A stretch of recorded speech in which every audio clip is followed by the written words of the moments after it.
வரலாம் அவங்க எதிர்பார்க்கலாம் ஓடி வருவாங்க. ஒளிஞ்சிருக்கிற வீடுகள் என்ன செய்வாங்க?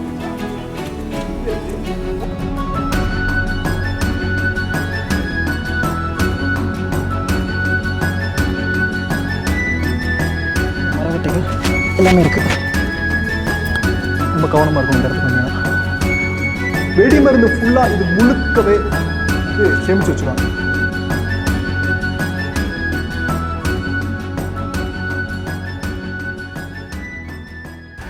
ஒன்பதாவது வாசல் போகிறதுக்கு முன்னாடியே இடது பக்கம் வந்து பார்த்துக்கிட்டிங்கன்னா ஒரு சின்ன ஒரு பாதை வந்து வருது, ஒத்தையடி பாதை மாதிரி. உள்ளுக்குள்ளே வந்தீங்க அப்படின்னா இந்த இயற்கையான இந்த காட்சி வந்து உங்களால் பார்க்க முடியும். ரொம்பவே அழகாக இருக்குது. உங்களுக்கு பாருங்கள், எதிர்த்தாப்பில் ஒரு கோயில் தெரியுதா? அங்கே தூரத்தில் ஒரு மலை தெரியுதா? அதான் வந்து அர்த்தநாரீஸ்வரர், திருச்செங்கோடு அர்த்தநாரீஸ்வரர் கோயில்.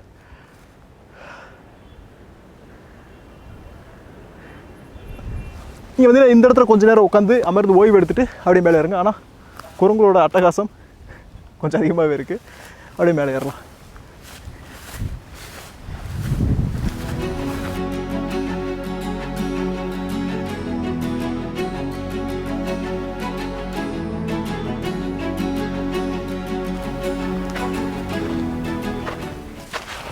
ஒன்பதாவது வாயிற்கதவு. இந்த கதவுக்கு பேர் வந்து கம்பெனி கேட் அப்படின்னு சொல்லுவாங்க. அதாவது பிரிட்டிஷ்காரங்க வந்து இந்த இடத்த தான் வந்து அவங்களோட முக்கிய கதவாக, அவர்களுடைய ஆஃபீஸர், அங்கே இருக்கிற ஒவ்வொரு அதிகாரிகள் தங்கும் இடம், இது எல்லாமே இதுக்கு அடுத்து தான் இருக்குது. சரிங்களா? இதுதான் அவர்களுடைய கோட்டை. மேலே வந்து இருக்குது. மிகப்பெரிய அளவில் தடுப்பு சுவர்கள் மிக உயரத்தில் வந்து வச்சுருக்கிறாங்க. நல்லா வலுவாக கட்டியிருக்காங்க. அவர்களுடைய 9வது முகப்பு வாயிலில் ஆங்கிலேயர்களோட முக்கியமான ஒரு கோட்டை, அதாவது அவர்கள் தங்கியிருந்த இடம் இந்த இடம் தான். சரிங்களா? அதில் மிகப்பெரிய அளவில் கதவுகள் வந்து இருந்திருக்கு. எடுத்துக்காட்டுக்கு இந்த இருக்குது பாருங்கள். 1 2 3, இந்த பக்கம் 1 2 3, மொத்தம் 6 குந்தாணிகள் வந்து இருக்குது. குந்தாணி அப்படி சொல்லுவாங்க இது. அதற்கு மேலே கதவுகள் இருக்குது. இப்போ அந்த கதவுகள் வந்து இல்லை. மிகப்பெரிய அளவில் அப்போ இந்த கதவு வந்து இருந்திருக்கணும், மிக தடிமனாக இருந்திருக்கணும். அப்படியே கொஞ்சம் தாண்டி போனோன்னா 10வது வாயிலுக்கு வந்து போயிடலாம். அது ரொம்ப சின்னது தான். வாங்க போய் பார்க்கலாம்.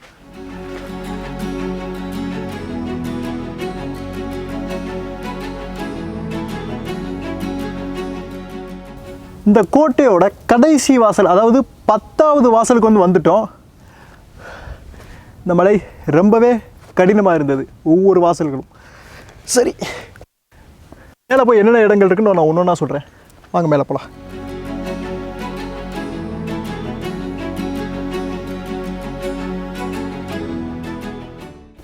அந்த 10வது நுழைவு வாயிலில் இடது பக்கம் வந்து பார்த்துக்கிட்டிங்கன்னா இங்கே பாருங்கள், இந்த பக்கம் பூத கணங்கள், அதோட சிற்பங்கள் செதுக்கப்பட்டிருக்கிறது.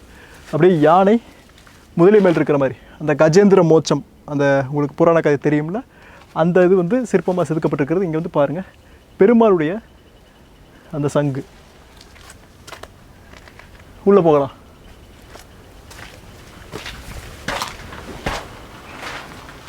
இந்த 10வது மண்டபம் ஓய்வெடுக்கக்கூடிய ஒரு அறையாக இருக்குது. இயற்கையாகவே ஒரு குளுமை வாய்ந்த ஒரு இடமாக வந்து இருக்குது. நிறைய தூண்கள், நிறைய சிற்பங்கள் செதுக்கப்பட்டிருக்குது. உள்ளே வந்தோன்னு பார்த்துக்கிட்டிங்கன்னா கூட இங்கே பாருங்கள், லிங்கம், காமதேனு, நிறைய சிற்பங்கள், புடைப்பு சிற்பங்கள். இங்கே பார்த்துக்கிட்டிங்கன்னா ஒரு முக்கியமான ஒரு சிற்பம், ஒரு 4 குரங்குகள். நீங்கள் எந்த பக்கம் இருந்து பார்த்தீங்கன்னா கூட குரங்கு வடிவம் வந்து உங்களுக்கு தெரியும். அந்த மாதிரி ஒரு சிற்பம் செதுக்கப்பட்டிருக்கிறது.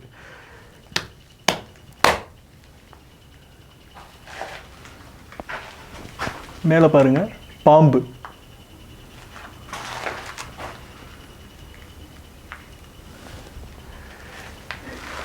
இந்த கோட்டையில் நிறைய சுவாரஸ்யமான இடங்கள் இருக்குது. அங்கே காட்டுறேன்.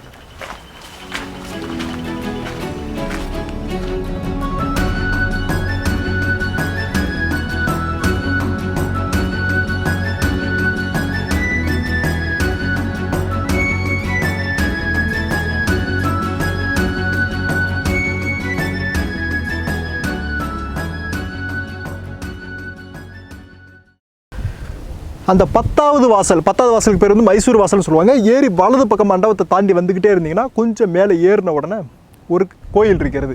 இந்த கோயிலுக்கு பேர் வந்து ஆஞ்சநேயர் கோயில். உள்ளுக்குள்ளே சிலை கூட இருக்கிறது. அதுக்கு பக்கத்துலேயே வந்து இந்த கோட்டையோட உச்சியில் நிறைய இடங்களில் நீர் சேமிக்கப்பட்டிருக்கிறது. சொன்ன அத்தனை படை வீரர்களுக்கு நீர் கண்டிப்பாக ஒவ்வொன்றுக்கு பயன்படுத்தியிருக்கிறாங்க. அவர்களுடைய நீர் தேவைக்கு ஒன்று, குதிரைகளை குளிப்பாட்டுவதற்காக ஒன்று, மற்ற ஆகாரங்களுக்கு வேறு ஏதாவது சமைக்கிறதுக்கு அந்ததுக்காண்டி ஒன்று அப்படின்னு நிறைய அளவிலான பண்ணியிருக்கிறாங்க.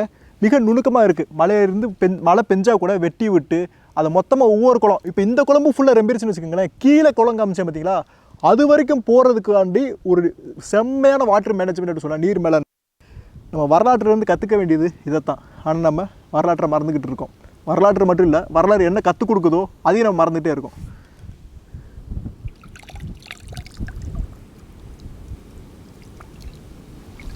வாங்க போகலாம். அந்த அனுமார் கோயிலுக்கு அப்படியே கொஞ்சம் மேலே ஏறி வந்தோம் அப்படின்னா இங்கே ஒரு கோவில் இருக்குது. இந்த கோவிலுக்கு பேர் வந்து சென்னகேசவ பெருமாள் அப்படின்னு ஒரு பெருமாளோட கோயில் வந்திருக்கு, உள்ளுக்குள்ளே வந்திருக்கு. இப்போ நடை சாத்தப்பட்டிருக்கு. நான் உங்களுக்கு ஒரு சின்ன ஒரு கேப் இருக்குது, அது வழியாக உங்களுக்கு உள்ளே காட்டுறேன், சரிங்களா? சென்னகேசவ பெருமாள் கீழே உங்களுக்கு ஒரு கோயில் காமிச்சேன் பார்த்தீங்களா, வரதராஜ பெருமாள். அது திருவிழா நேரங்களில் இங்கே மேலே வந்து கொண்டு வருவாங்க, தோல்லையை வச்சு சுமந்துட்டு வருவாங்க. இங்கே வருவார். இந்த இடத்துக்கு சென்னகேசவ பெருமாளாக இங்கே வந்துட்டு இந்த திருவிழா காலங்கள் முடிந்தோடனே மறுபடியும் கீழே போயிடுவாங்க. நல்லாவே இருக்குது.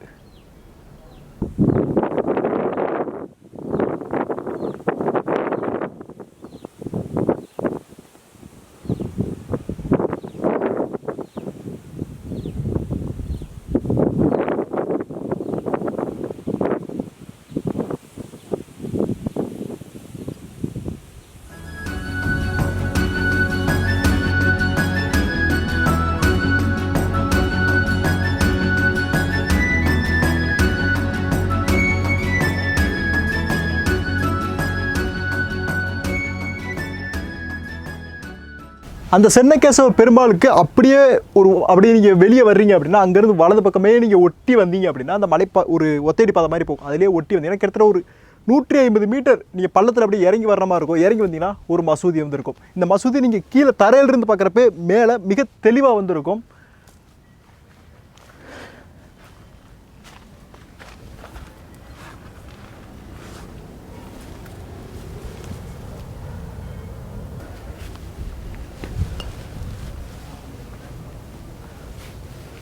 இந்த கோட்டை திப்பு சுல்தானுக்கு கீழேயும் நிறைய காலங்கள் வந்து இருந்தது. அதனால் உங்களுக்கு இஸ்லாமிய வழிபாடான மசூதியை வந்து உங்களால் பார்க்க முடியும். மக்கள் இன்னும் வர்றாங்க போல். இங்கேருந்து பார்த்தீங்கன்னா மொத்த ஊர் அழகாக தெரியுது. அப்படியே இந்த மசூதிக்கு அப்படியே மேலே கொஞ்சம் மேலே பார்த்துக்கிட்டிங்கன்னா ஒரு மண்டபம் இருக்குது, ஒரு கண்காணிப்பு மண்டபம். மேலே அங்கே போய் உங்களுக்கு காட்டுருவாங்க.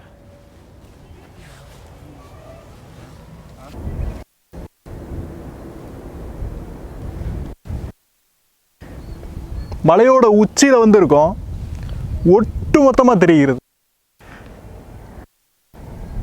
ரொம்பவே நல்லா இருக்கு.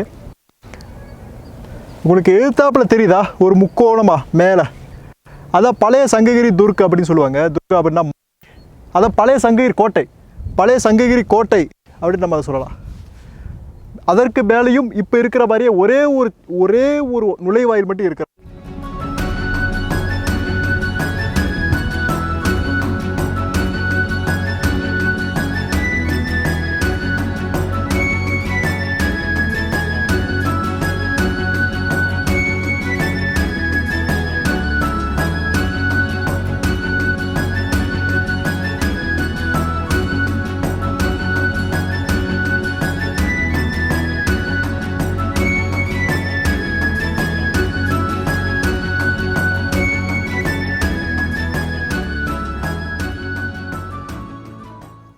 இப்போ நான் இருக்கிற இடத்துக்கு பேர் வந்து ஆள் இறக்கும் குழி அப்படின்னு சொல்லுவாங்க. அந்த காலத்தில் மிக கொடூரமான ஒரு தண்டனைகள் வந்து நிறையவே இருந்தது. அதுக்கு இது ஒரு மிகச்சிறந்த ஒரு எடுத்துக்காட்டாக இந்த தண்டனைக்குரிய ஒரு இடம். இதில் என்ன செய்வாங்க அப்படின்னா, இந்த ஒரு அறை மாதிரி இருக்குது, கற்களை வைத்து அடுக்கி வச்சுருக்கிறாங்க. ஒரு கட்டிடம் மாதிரி ஒரு சின்னதாக வந்து கட்டியிருக்கிறாங்க. கிட்டத்தட்ட 6 அடி உயரம், 5 அடி அகலத்தில் வந்து வச்சுருக்கிறாங்க. மேலே ஒரு சின்ன ஒரு நுழைவாயில் மட்டும் வச்சுருக்காங்க. அது ஒரு கேப் மட்டும் இருக்குது. அது என்ன செய்வாங்க அப்படின்னா, தண்டனைக்குரியவரை உள்ளே வந்து இறக்கிடுவாங்க. உள்ளே இறக்கி ஓட்டையை வந்து மூடிடுவாங்க. மூடிட்டாங்கன்னா பல நாட்கள் கழித்து அவர் செத்ததுக்கப்புறம் எடுப்பாங்க. அவர் எடுத்து அந்த பணத்தை தூக்கி வெளியே போட்டுருவாங்க. கழுகுக்கு இறையாக போடுவாங்க. நிறைய பேர் இதற்குள்ளே போய் இறந்துருக்கிறாங்க. உங்களுக்கு மேலே போய் எப்படி இருக்குன்னு காட்டுறேன்.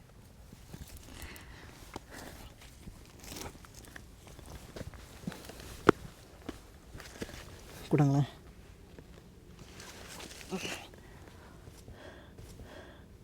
இப்போ நான் அந்த இதுக்கு மேலே நிற்கிறேன். இங்கிருந்து தான் ஒருத்தர் உள்ளே போடுவாங்க, தெரியுதுங்களா? இந்த இதுக்குள்ளே தான் அவரை வந்து இறக்கி விடுவாங்க. உள்ளே இறக்கி விட்டு இதை வந்து அடைச்சிடுவாங்க. இதை அடைச்சிட்டு பல நாட்கள் கழித்து தான் திறந்து பார்ப்பாங்க. சாகலையா மறுபடியும் மூடிடுவாங்க. செத்ததுக்கப்புறம் உள்ளேருந்து எடுத்து போடுவாங்க. இத்தினூண்டா இருக்கே, எப்படி உள்ளுக்குள்ளே போடுவாங்க அப்படின்னா வேறு என்ன, குத்தி தான் அப்படியே இறக்கி விடுவாங்க. கொல்றவுன்னே தான் அவங்களோட எண்ணம். அதனால் உள்ளே போட்டு கொன்றுவாங்க. கொடூரமான தண்டனைகள் அந்த காலத்தில் இருந்திருக்கு.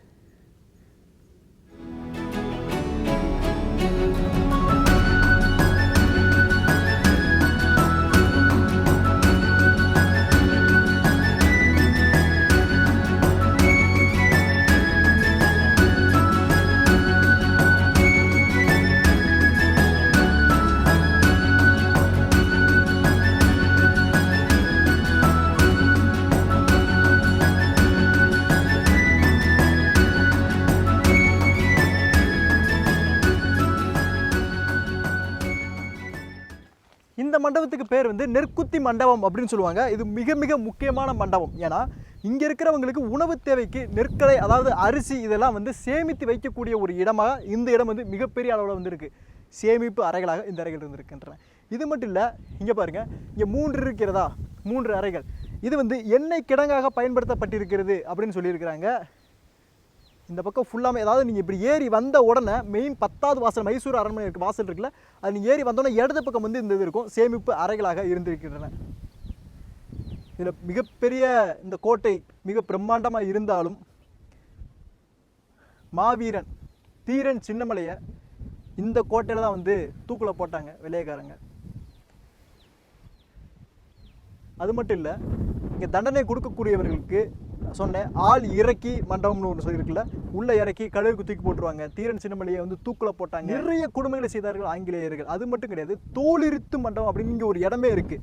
என்ன செய்வாங்கன்னா, அறகுறையாக இருக்கவங்களும் தோலை உரித்து மேலேருந்து கீழே உருட்டி விட்டுருவாங்களா. அந்த அளவுக்கு கொடூரமாக தண்டனைகள் வழங்கப்பட்டிருக்குது ஆங்கிலேயர்கள் காலத்தில்.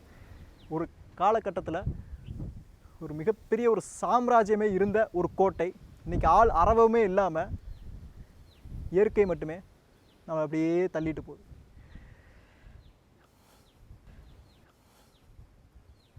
கீழே போயிட்டு மற்ற விஷயங்கள் பற்றி பேசலாம்.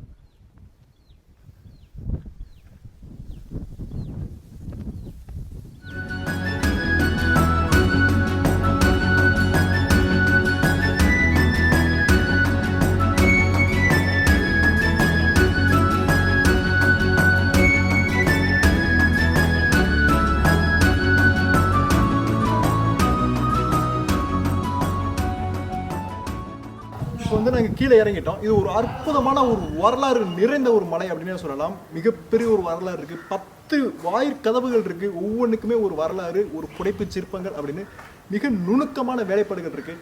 நான் கூகுள் மேப் டிஸ்கிரிப்ஷன் கொடுக்குறேன், கண்டிப்பாக வந்து பாருங்கள். உங்கள் குடும்பத்தோடு வரலாம். சரி, இப்போ ஏறுறதுக்கு எவ்வளோ நேரம் ஆகும்னா 2 மணி நேரத்துலேருந்து அதிகபட்சம் வயதானவர்கள் இருந்தால் 3 மணி நேரம் ஆகலாம். இறங்கிறதுக்கு 1 மணி நேரத்துலேருந்து 1.5 மணி நேரத்துக்குள்ளேயே நீங்கள் இறங்கிடலாம். ஒரு அற்புதமான ஒரு வரலாற்று நினைவிடம் சேலத்தில் இருக்குது, சங்ககிரியில். நெக்ஸ்ட் வீடியோவில் பார்க்கலாம். 5 மணி.